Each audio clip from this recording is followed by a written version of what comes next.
Inspector Sir Oak. Inspector Sir Oak. Go soap go. Go soap go. Inspector Sir Oak. Inspector Sir Oak.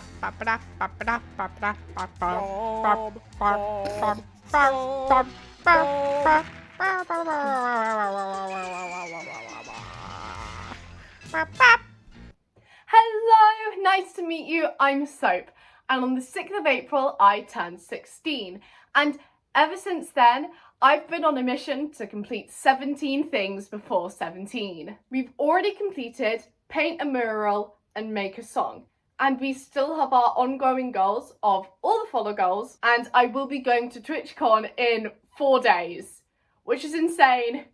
So we're doing well, I'd say, for a month of working on these goals, already having a few of them completed and one of them nearly done. We're doing quite well, if I do say so myself. In this video, we'll be identifying plants, birds, and stars.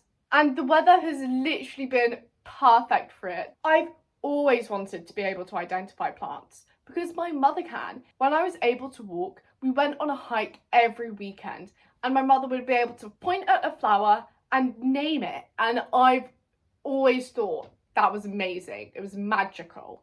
To know everything you see, I find that really cool. Wanting to be able to identify birds is a new thing though. Ever since we've moved into a new house where there have been so many birds. There's been baby ducklings, kingfishers, and so much more. And they all live here. It'd be a bit rude not to know my neighbours' names. And last but not least, I want to be able to identify stars and constellations. In the UK, we have this thing called brownies. Think of it like Boy Scouts, but for girls. My leader was called Brown Owl, and she taught me how to identify constellations. I used to be able to identify the main ones, think the Big Dipper, but I've lost that skill and I'd quite like to do it again. So that's the goals for this video. Let's get on with it. But if I wanted to identify the plants and birds, I had to become one with the plants and with the birds. With my awesome camouflage, they'll never see me coming. I have garden birds and wildflowers. I can currently hear quite a few birds. In a bit, get an app out and it will listen to the birds and it will tell us which birds are here, which is, I think, is very cool. We can track every bird that's been in our garden. I will also go around the edges of our garden and I'm going to identify every wildflower I can with my very, very handy book. It is currently the hottest day on record. My eyes are watering because of how hot it is. This isn't relaxing, but you know, no pain, no gain. Okay, so I've retreated to the shade. Above me we have a tree. I don't know if my trees are in my wildflowers book. I might have to go back in and get another book. So I had a look in my wildflower book, but alas, there were no trees in the wildflower book. I don't know why I looked, that was a bit silly. So then I brought out the big guns, the Horticultural Society gardening book, as thick as a Bible and as heavy as one. Now, promisingly, there was a section called Ornamental Trees. I think my tree is pretty ornamental, so I had a look, but my tree wasn't there. It seems I was barking up the wrong tree. Ah! That was a great joke! That was the best joke I've ever heard! Turns out this book was actually about how to make a garden, like how to plant a tree instead of types of tree, so the Bible did not prevail. Instead, I brought out more books, a whole stack of them. Butterflies and moths, insects, seashore fungi, wildflowers. But I wanted the trees, the book, so I started to have a look. To start with, I had to identify what types of leaves it has and what types of seeds it has. This book, I think we've got a common ash, in our garden. So 1 tree down, a couple hundred more things to go. Only took me an hour. I'm doing great at this. Okay, so we've identified the tree. I want to see if we can identify some of the wildflowers now. Okay, so I think these yellow flowers are possibly buttercups, but also they seem a bit big to be buttercups. I feel like buttercups are like small things you find in large fields. But this is a riverbank, the Harvey River. Right, so buttercups. Ooh, ooh, ooh. There's a common rock rose, but that's habitat is chalky grassland and scrub, and that definitely isn't chalky. I think I'm gonna get a sample. According to the buttercup, do I like butter? Yes, it's yellow. The rumour is if there's yellow, then you like butter. Now, I like butter. I would eat butter raw. I can very much accurately say that this is a buttercup.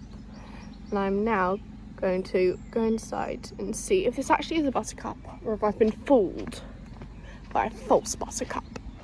So there are 2 different types of buttercups native to the UK. There is the meadow buttercup and the creeping buttercup. But one of them blooms in May, while one of them blooms in June. And considering it's the end of May.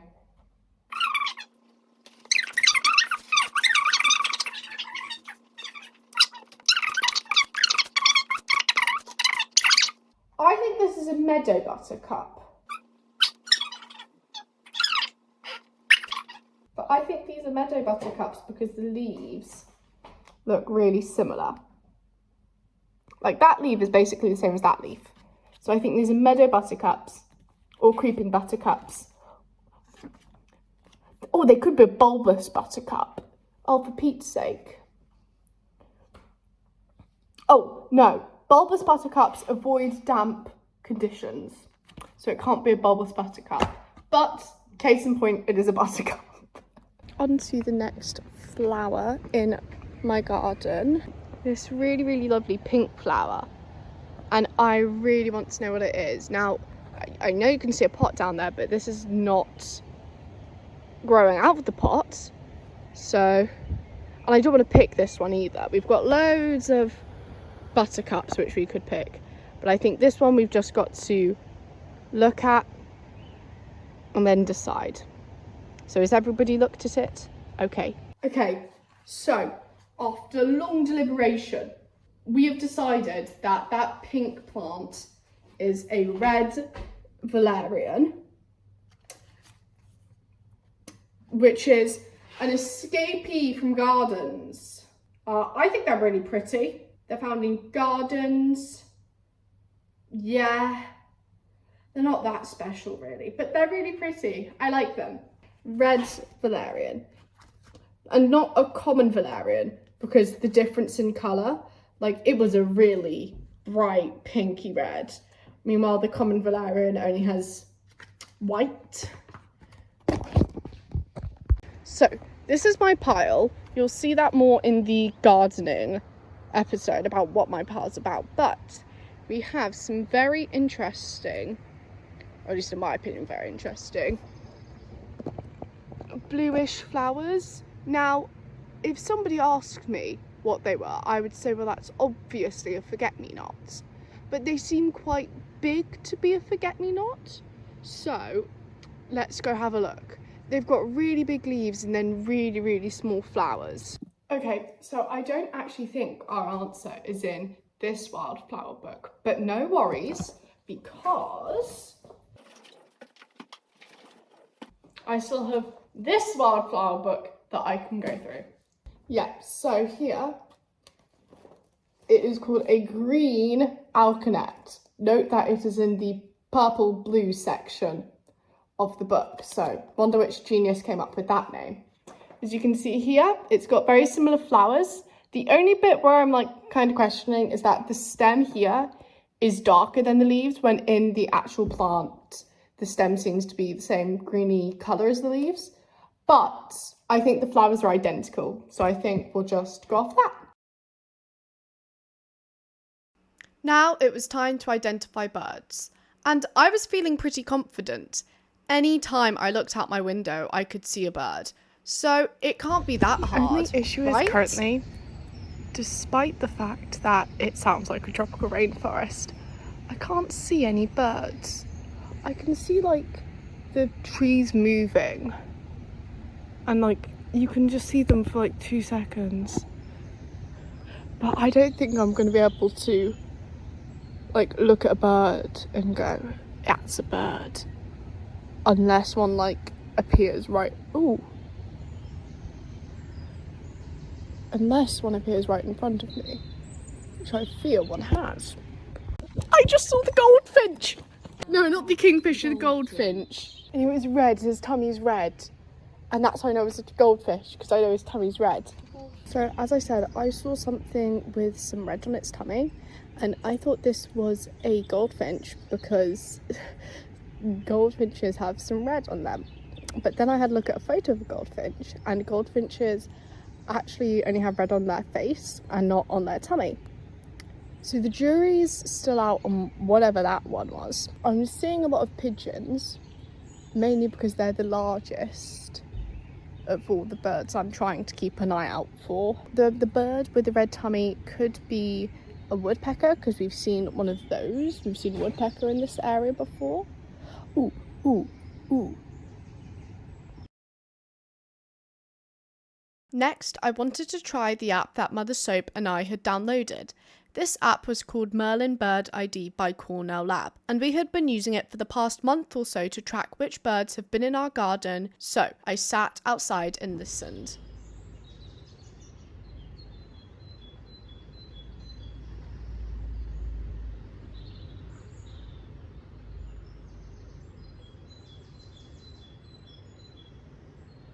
Okay, so I think it's the great tit going doo doo doo doo doo doo doo doo.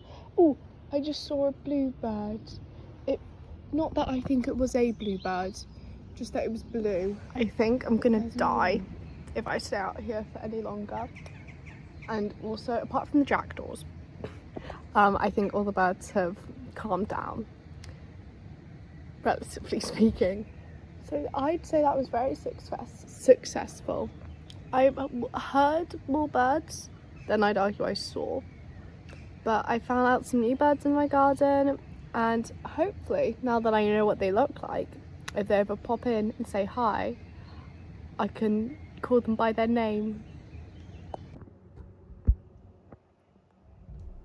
Finally, we had stargazing, and I don't know if you knew this about stars, but they come out at night. So I waited for it to turn dark, and since it is the middle of summer, this took a while.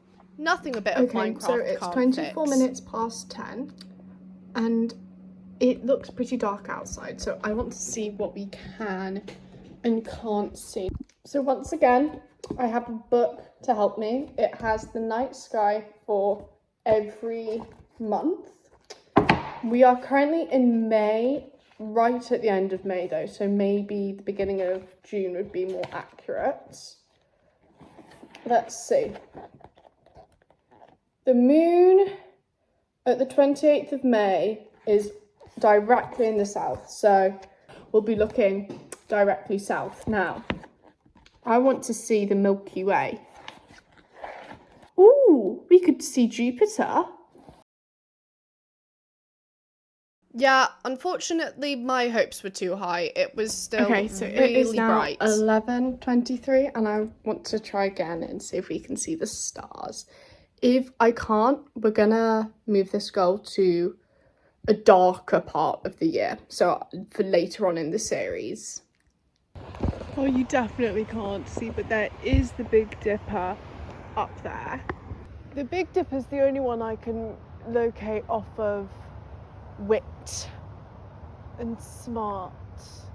It might be the Little Dipper though. That looks like something. Can it be like Gemini? As you can tell, I was a bit clueless. So I decided to download an app which would tell me what was in the night sky and in which direction. Ursa Major, that's the moon. Ursa Minor, there's... So that's it for today. Thank you very much for watching episode 2 of 17 Things Before 17. As I'm recording this right now, I've got about 12 hours before I have to leave for TwitchCon. So that is episode 3, going to TwitchCon. Thank you so much for being here. Please subscribe, and I stream on Twitch every single day, so you should come and check me out. Bye-bye!